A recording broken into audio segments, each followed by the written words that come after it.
There are 31 nights till Halloween, which means these are the 31 nights to watch horror films. This is 31 Nights of Halloween.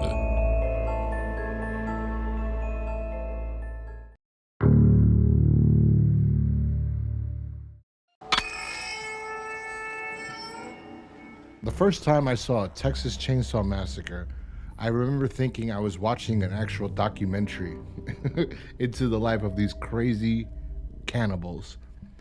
And that could be for two reasons. One, it could be because of the way Tobe Hooper shot the film, that it feels real.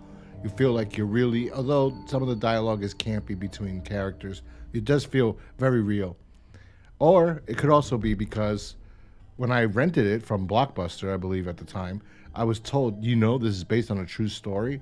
And I was like, what? It took me a while to, find out that it's loosely based on a true story about serial killer Ed Gein. But yes, the first Texas Chainsaw Massacre is very eerie and very disturbing. That's the best way to describe it, as a very disturbing film. Yes, it's a horror movie. Yes, it's good. Yes, it's scary. Yes, it's a classic. And yes, Leatherface is an icon. You cannot take that away from him. But just the first movie is so disturbing. Hey, it worked, right? It made so much money. People went to go see it. They heard the stories that it was based on a true story like I did. And it did well. And then they did a sequel. And Tobe Hooper made a sequel and it wasn't so good. I did not like Texas Chainsaw Massacre 2. And this is like one of the series that has some of the worst films in this catalog. I mean, we look at Texas Chainsaw 2 sucks. Texas Chainsaw 3 could have been okay, but it kind of still blows. It's too dark. I mean, it does have the benefit that it has Ken Foree in it, and it has, he's from Dawn of the Dead.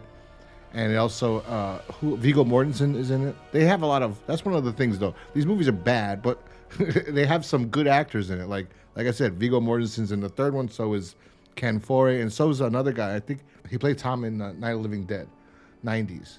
So that actor. And then you also have in the other one after that, the Next Generation, the weird one, the one where they made Leatherface trans. That one has Matthew McConaughey and Renee Zellweger in it. It's interesting. I think they filmed that even prior to, they were both in Dazed and Confused as well. So I think this was from prior to them being in Dazed and Confused. But out of all these films, the first one's the best one, and then you have the remake, and the remake was pretty damn good. And I do like the sequel that's a prequel, I guess, the Texas Chainsaw, The Beginning. Now, I have not seen any of the movies after that one. I haven't heard good things about the new ones that have come out on Netflix. I recommend watching the original Tobe Hooper one or the remake and the Texas Chainsaw Beginning, the prequel. Those are good in my opinion. Or just watch the original. The original is really good, really disturbing, really creepy, really eerie. The only problem is, it's outdated, I guess. It didn't age well in regards of dialogue between the characters. Like that character in the wheelchair, I was very happy he died. He was the most annoying thing to me.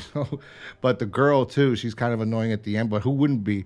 If that really happens, it's disturbing to see these freaks. These people are freaks. It's horrifying, honestly, to be honest. And there's a video game out right now, so you could check out the video game, which I've played, and it's fun. But it's not as fun as Friday the 13th, the game. But it's a fun video game. Leatherface is one of my favorite serial killers in film, just because the idea is so creepy, and him being the most weird one out of all of them. It's very interesting. So if you haven't seen the Texas Chainsaw Massacre, I don't know where or why you haven't. So definitely check it out. If you watch it, you'll see why it's so good and why it's one of the best horror movies and why you should definitely have it on your list for Halloween movies to watch. Anyway, I'll talk to you guys next time. Peace.